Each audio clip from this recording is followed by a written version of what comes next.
আব্বাস সিদ্দিকী অত সহজে নয়। হ্যাঁ, একবার মিলিয়ে দেখে লিও, যা বলেছিলাম ইতিহাস তাই বাস্তবে বাস্তবে ঘটছে। ঠিক না বেটি? আজকে কার সংসারে বলো অভাব আছে? একজন বলো যে আমি দুদিন সুখী আছি, একটা সংসারের কথা বলো আছে? তোমার আমার নেতা তামাম কায়নাতের বাদশা 3 দিন পেটে পাথর বেঁধে কাটিয়েছিল। কেন? যাতে আমার উম্মাহ যদি কোনোদিন একবেলা না খেতে পারে, কমসে কম আমাকে দেখে যেন তার সান্ত্বনা হয়, আহারে আমার নবী শুকিয়েছিল, আমি হারাম খাবো না, আমি চুরি খাবো না, আমি লোককে পিটবো না, মিথ্যা কেস দিয়ে টাকা লোবো না। এই হচ্ছে না? আল্লাহ রসুল বলেছে আখিরি জামানায় আমার উম্মতরা প্রচুর মার খাবে। রসুলকে সাহাবারা জিজ্ঞেস করলেন, হুজুর মার খাবে কেন? আল্লাহ নবী বললেন, ওরা মালিকানা ছেড়ে দিয়ে লোভে পড়ে দাসত্ব গোলামি করবে, সামান্য সামান্য জিনিসের জন্য নিজের মসজিদের সওদা করবে, নিজের কোরআনের সওদা করবে, নিজের পীর পয়গম্বরের সওদা করবে, নিজের পীরের বাচ্চাদের বিরুদ্ধে দাঁড়িয়ে যাবে সামান্য পয়সার জন্য। এই লোভ ওদেরকে মার খাওয়াবে। আজকে বুকে হাত দিয়ে বলুন, আমরা সারা পৃথিবীতে মুসলমানকে মার খেতে দেখছি, একটাই কারণ নিজেদের লোভে। কিরে ভাই, মন খারাপ নাকি আমার আলোচনায়? আমি তোদের কারো খাওয়া বন্ধ করে দিচ্ছি নাকি? কি করব বাপ, ইসলামের কথা না বললে আল্লাহ আমায় মারবে কবরে গেলে। হক কথা বলতে হবে তো, নিয়ে এসেছে আমাকে জলসা করার জন্য। কি হক কথা তো বলতে হবে। বাবেরা নওজওয়ানের, আল্লাহ নবী যখন তায়েফের জমিনে যায়, মক্কা সন্ত্রাসীরা তায়েফের সন্ত্রাস লিডারদেরকে জানিয়ে দিল মুহাম্মদ যা বলে সত্য বলে, কিন্তু ও যদি ঢোকে তাহলে আমাদের দুর্নীতির যে ক্ষমতা হাত থেকে চলে যাবে। শুনছেন? ওকে যেমন করে রুখতে হবে।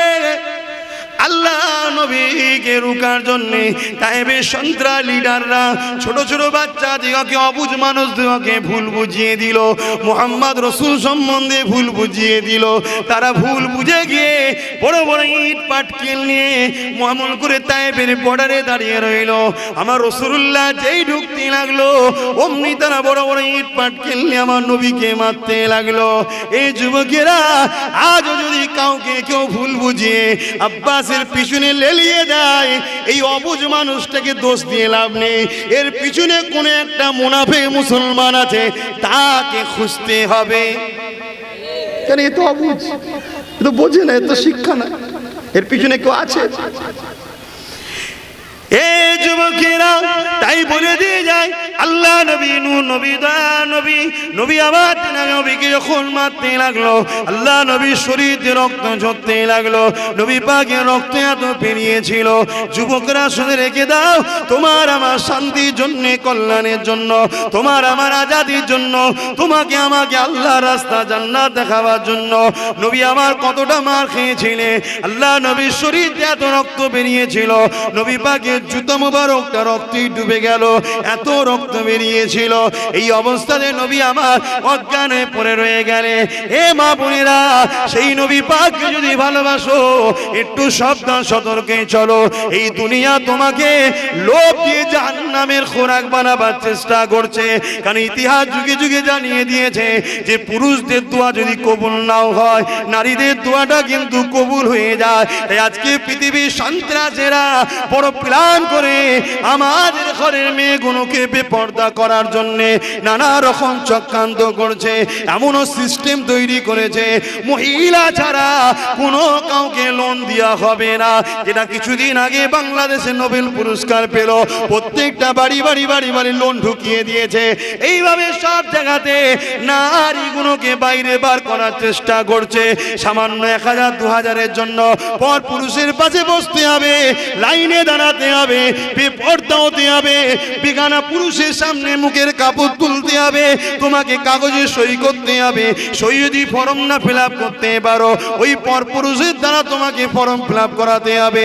একবার কি মনে পড়ে না আমার নবী তোমার আমার জন্য কতটা কষ্ট করেছে? সেই নবী পাক জানিয়ে দিয়েছে, এ নারী তোমরা হলে হীরের থেকেও দামি। তাই ইসলাম তোমাদেরকে পর্দা করতে বলেছে। তাই মা বোনেদেরকে বলে দিয়ে যায়, লোভে পাপ, পাপে মৃত্যু, সামান্য পয়সা হারামের খেয়ে এমনটা না হয় আগামী দিনে তোমাদের জিন্দেগি টানা তাদের তাদের কদমে বিক্রি করে দিতে হয়, তোমাদের জমি জায়গা না তাদের কাছে বিক্রি করে দিতে হয়। এই রকম ষড়যন্ত্র থেকে বাঁচার চেষ্টা করবে, কেননা আমার নবী পাক জানিয়ে দিয়েছে, এ দুনিয়ার মানুষেরা আমি মুহাম্মদ জীবনে অনেক কষ্ট করেছি, এর বিনিময়ে তোমাদের কাছে আমি কিছু চাই না। আমি তোমাদের কাছে তিনটে জিনিস রেখে গেলাম, এই তিনটেকে মজবুত করে ধরবে। একটা হলো কিতাবুল্লাহ, আল্লাহ পাকের কিতাব। দ্বিতীয় নম্বর হলো সুন্নতে রাসূলি, আমি নবী আমার সুন্নাত। ও তিন নম্বর হলো আহলে বাইতি, আমার পরিবার। সেই নবীর পরিবারের একজন সদস্য হিসেবে বলে দিয়ে যায়, আল্লাহ নবী বললেন কিয়ামত পর্যন্ত ইসলামের ঝান্ডা, হে আমার নবীর গোলামেরা, তোমরা কার নেতৃত্ব মানবে, কার পাশে দাঁড়াবে, কার গুণগান গাইবে, কার তাকবীর দেবে, কাকে সাথে করে নিয়ে চলবে, আল্লাহ নবী জানিয়ে দিয়েছে তারা হবে নবীর খানদান, কুরাইশ খানদানের সন্তান। মনে রেখে দিও, সেই কুরাইশ খানদানের বাচ্চা বলে দিয়ে যাচ্ছি। বুখারীর হাদিস, এক ব্যক্তি নবীর দরবারে আসলো, ইয়া রাসূলুল্লাহ, হাবিবাল্লাহ, কিয়ামত কবে হবে? আল্লাহ নবী বলেছেন অবশ্যই হবে বাবা, তবে কিয়ামতের জন্য তুমি কি করেছো বাবা? সেই মানুষটা বলল, ফাকামাদাতুল কাসীরা সালাতি ওয়া সিয়ামি, ইয়া রাসূলুল্লাহ, হাবিবাল্লাহ, বেশি বেশি নামাজ রোজা করতে পারি না, ইল্লা আন্নী উহিব্বুল্লাহ ওয়া রাসূলুহু। যুবকরা খুশির সংবাদ রয়েছে, বেশি নামাজ রোজা করতে পারি না, তবে আমার অন্তরে, আমার কলবে, আমার হৃদয়ে সব থেকে বেশি আল্লাহ আল্লাহ নবীকে ভালোবাসি। নবী আমার কি বলেছিলেন বাবারে, শুনে রেখে দাও, আল মারউ মা মান হাব্বা। কিয়ামত পর্যন্ত দুনিয়ায় যে যাকে ভালোবাসবে সে তার সাথে আল্লাহ পাকের জান্নাতে যাবে। 2000, 5000, 10,000 এর জন্য যদি আমাদেরকে ছেড়ে দাও, ছেড়ে দিতে পারো, অসুবিধা নাই।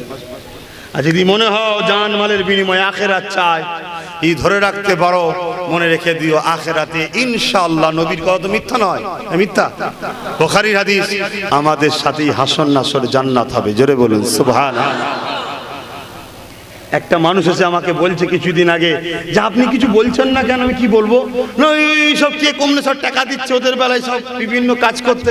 আমি যে ও ওদের লোক, ওদের টাকা দিচ্ছে, তোদের নেই তাই পাস নেই, তো আমাকে বলি কি হবে? কাটিয়ে দিচ্ছ, আমি যেতে বলি তুমি তোমার লোক তৈরি করো না, তুমি পাবে। এই কথা বুঝছেন না, বোঝেন না? এইরকম সমাজে অনেক রকম লোক আছে, বাপ আফসোস করে লাভ নেই। আজকে কিছু লোক বলছে, কিছুদিন আগে ওই বাংলাদেশের খবরটাকে সব মিডিয়ালে হই হই করছিল, ত্রিপুরার খবরটা মিডিয়া কেন প্রচার করেনি?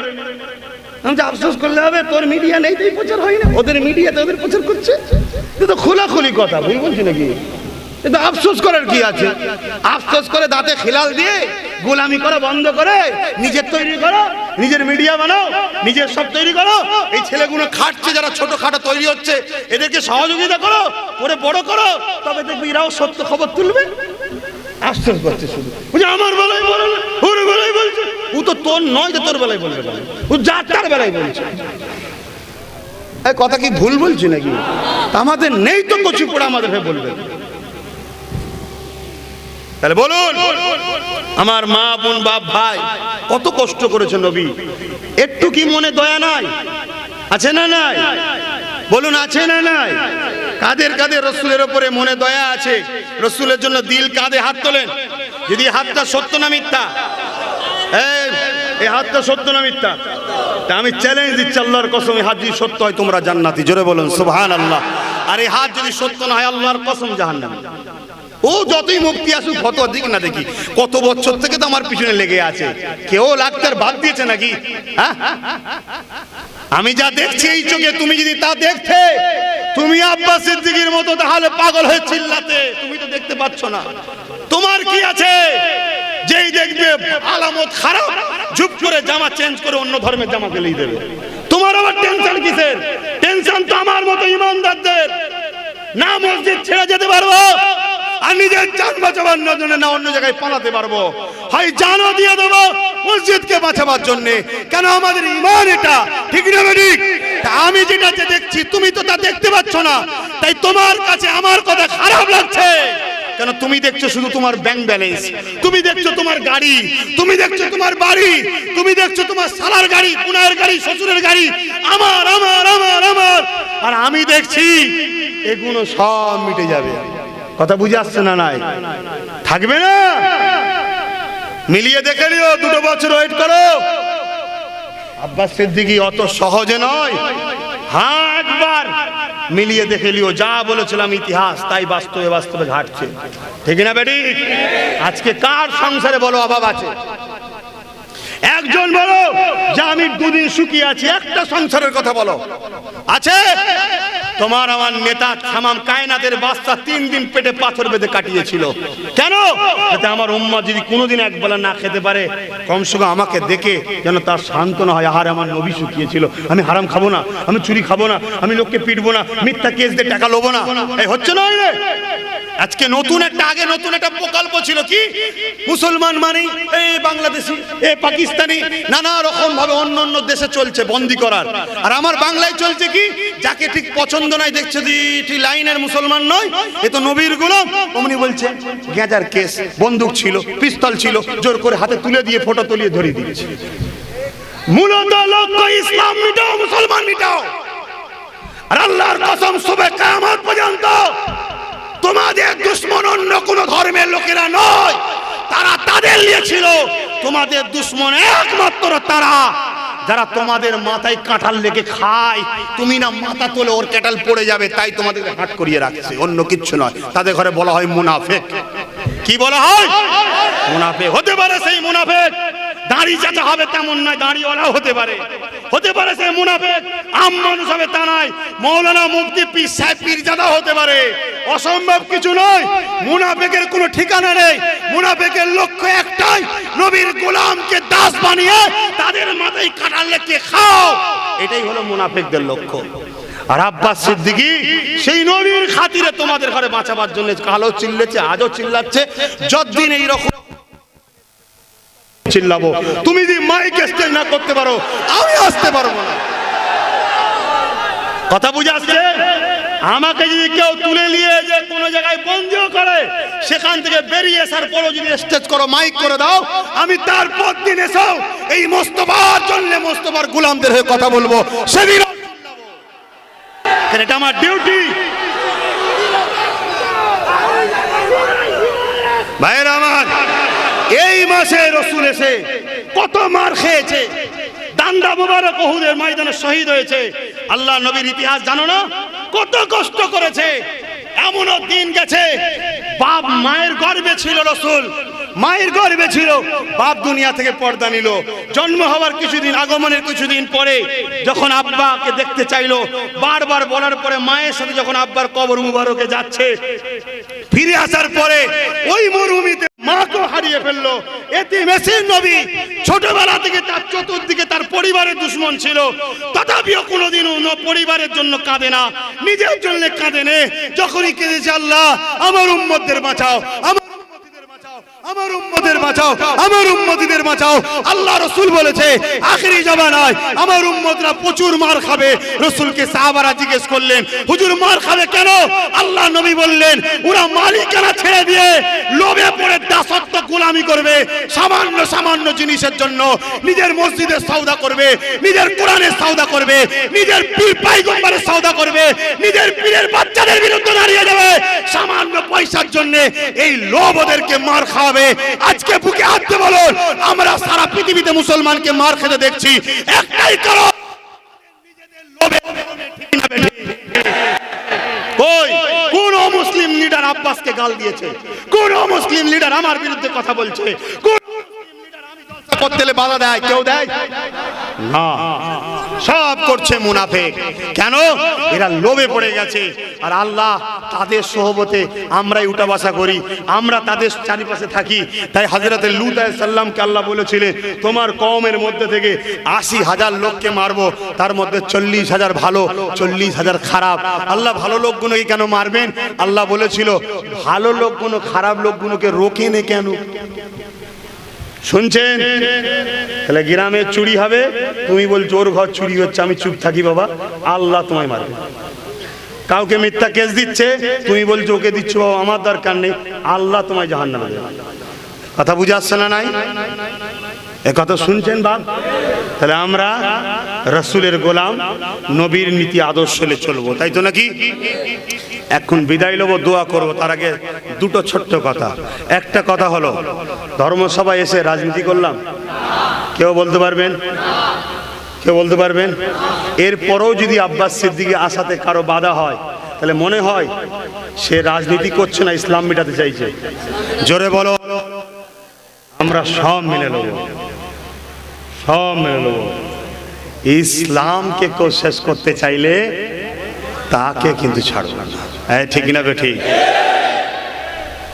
এবারে সমস্যা, কিছু লোক বলে যে ভাই পুলিশ, ভাই পুলিশকে কেন দোষ দিচ্ছেন? ওরা নিরুপায় ভাই, কিছু করে। ওরাও বোঝে যে আব্বাস সিদ্দিকী এই দেখছেন না, কিছুদিন আগে ভাঙড়ে একটা জলসা খেলে হই হলো, হ্যাঁ, নবী দিবস খেলে। ওটা হাস্যকর না? হাস্যকর না? হাস্যকর। আমি কিন্তু কথাটাকে বেশি প্রচার করতে চাইনি, হাস্যকর। তার কিছুদিন আগে মাদ্রাসার ভিত দিতে যাচ্ছি, ঝামেলা। আমি কথাটাকে ছোট করে চলে গেলাম, আমি কোনো বিবৃতি দিলাম না। পরে কিন্তু দিতে হলো বাধ্য হয়ে। কেন? ওরা মিথ্যা প্রচার করছে। তাই এই যে ইসলামিক কালচারগুলো কেলিয়ে আমরাই তো ক্ষতি করছি। তা বেকার পুলিশকে দোষ দিচ্ছেন কেন? তারা কি করবে? হুকুমের গোলাম। তারা না করলে তাদের জানলে টানা হয়ে যাবে, ডিস্টার্বে পড়ে যাবে। কথা বুঝে আসছে না? তবে হ্যাঁ, এটাও মনে রাখবেন, বর্তমান ভারতবর্ষে একটা ষড়যন্ত্র চলছে। পুলিশের মধ্যে কিছু এমন লোক ঢুকে গেছে যারা আমার দেশের গণতন্ত্রকে মান্যতা দিচ্ছে না। এটা দুর্ভাগ্যজনক। আল্লাহ কাছে দোয়া করব যেন আল্লাহ আমাদেরকে, আমার দেশকে, আমাদের সমাজকে, জাতি ধর্ম বর্ণ সবাইকে মিলেমিশে এই দেশকে নিয়ে শান্তিতে থাকার তৌফিক দেন। তাহলে আমি যে কথাটা জিজ্ঞেস করলাম, আমি কি কোনো রাজনীতির কথা বললাম? এরপরেও যদি মনে হয় কেউ বাধা দিচ্ছে, তাহলে সে কি রাজনীতির ব্যাপার না ইসলাম মেটাতে চাইছে? তাহলে সেই গুণও কি আমরা মুসলমান মনে করতে পারি? তাহলে আমাদের ইসলামের জন্য, অর্থাৎ শান্তির জন্য, ইসলাম মানে কি? ইসলাম মানে কি? সভ্যতা। ইসলাম মানে কি? শান্তি, সভ্যতা, মানবতা, ইনসাফ, ইনসানিয়াত, প্রেম, ভালোবাসা, অসহায়কে আশ্রয় দেওয়া, মানব বন্ধন, সাম্য। তাই তো নাকি? এর নাম হল ইসলাম। নামাজের সময় গেছে, একটু সালাম দেবো, একটু দোয়া করব। কেউ মনে কষ্ট পেলেন? কেউ কষ্ট পেয়েছেন? ইয়া নবী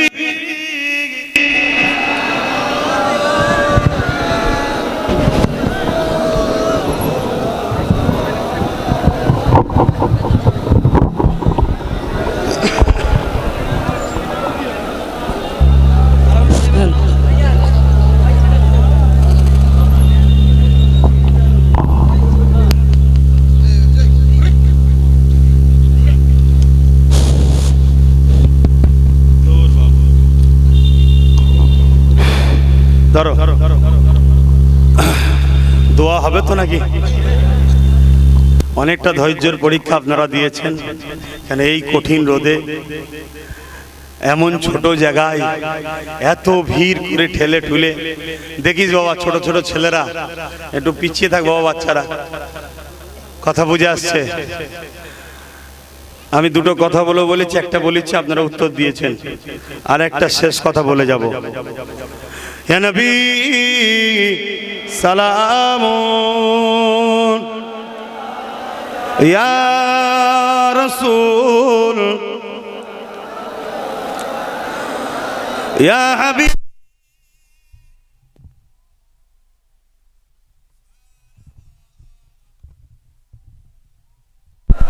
কঠিন হাসরের দিনে কি আছে মোদে কপালে, গুনাহগার উম্মাহ তো আপনার লইবেন সঙ্গে মাহশরে। নবী ইয়া রাসূল,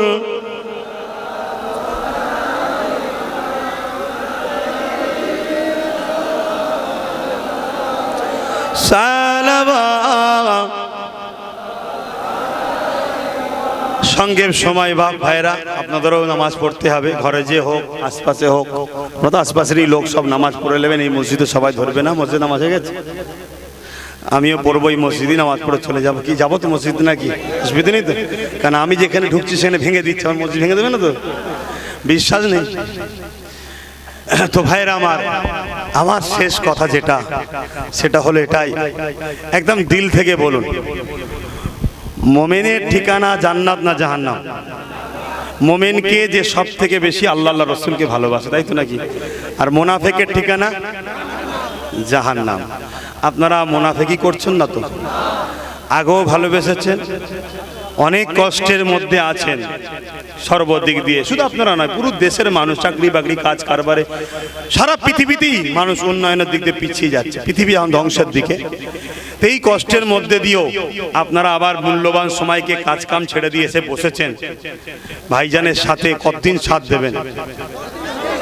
কতদিন সাথ দেবেন? কারা একদম যতদিন নিঃশ্বাস চলবে ভাইজানের সাথে থাকবেন? হাত তোলেন। মাশাআল্লাহ, হাত নামান। আলহামদুলিল্লাহ। কোনো জিনিস আমার বিষয় যদি কেউ শোনেন, মা বোন বাপ ভাই, আমি কি অন্য দেশের লোক, অন্য রাজ্যের লোক? ডাইরেক্ট জিজ্ঞেস করবেন, জানবেন, ভেরিফাই করবেন, তারপরে বলবেন। কেন আমাকে ইনসাল্ট করার জন্য অনেক দিন ধরে চলছে, আমার আজকে কাটিং করে আর করে নানা রকম ষড়যন্ত্র করছে। আজকে সর্বধর্মের মানুষ আমায় ভালোবাসে, এটাও অনেকে সহ্য হচ্ছে না। কথা বুঝে আসছে? তো সেই জায়গায় ডাইরেক্ট জিজ্ঞেস করবেন, জানবেন, পেয়ার বলবেন, আমি উত্তর দেবো। কথা বুঝে আসছে? আর শত শেষ কথা, ভাইজানের যারা সাথে থাকবেন বলেছেন, যার দম আছে প্রকাশ্য আসুন, যার দম নেই সেজে থাকুন, কারোর মধ্যে দিল রাখুন ভাইজানের জন্য। কথা বুঝে আসছে? তবে মনে রাখবেন, আমাদের দুনিয়া মাত্র 50, 60, 70, 80, 90 বছরের, তাও একদিন দুনিয়া থাকবেই কি আর জানি না, আল্লাহ ভালো জানে। পরিস্থিতি খুবই খারাপ। আল্লাহ রসুল বলেছেন, হযরত আবু হুরায়রা থেকে রায়াত, এমন কিছু হাদিস নবী বলেছে এটা প্রকাশ্য আম সমাজে বলা যায় না। অতএব দুনিয়া সম্বন্ধে এমন কিছু কথা আমরাও জানি, হাদিস পাকে আছে, যেখানে দুনিয়া একেবারেই নিকটবর্তী, শেষের দিকে, আর পৃথিবী বেশি দিন নাই। কথা বুঝে আসছে? রসুল যা ভবিষ্যৎবাণী করেছিল 70টার মধ্যে 65টা প্লাস ঘটে গেছে। অতএব সেই জায়গাতে এখন আপনাদের ঘরে এতটুকুই বলবো যে সব কথা বলা যায় না, দুনিয়ার বেশি দিন না, একটু কষ্ট করুন, ধৈর্য ধরুন, খবরদার কারোর উপর জুলুম করবেন না, হারাম খাবেন না, হারামের পক্ষে থাকবেন না, জুলুম করবেন না, জালিমকে সাপোর্ট করবেন না। মনে রাখবেন এতটুকু।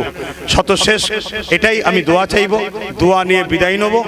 আর আল্লাহ পাক দয়াময় দয়া করেছেন, তিনি যেটাই করেন আমাদের ভালোর জন্য, ঠিক না বেটি? আল্লাহ পরীক্ষা করবে না? করবে না? নবীদের যদি পরীক্ষা নেয়, আমাদের নেবে না? আমার নবী হক কথা বলার জন্য মক্কা ছেড়ে দিয়ে মদিনায় চলে যেতে হয়েছিল, আবার সেই মক্কা নবী ফতেহ করেছিল না, করেনি?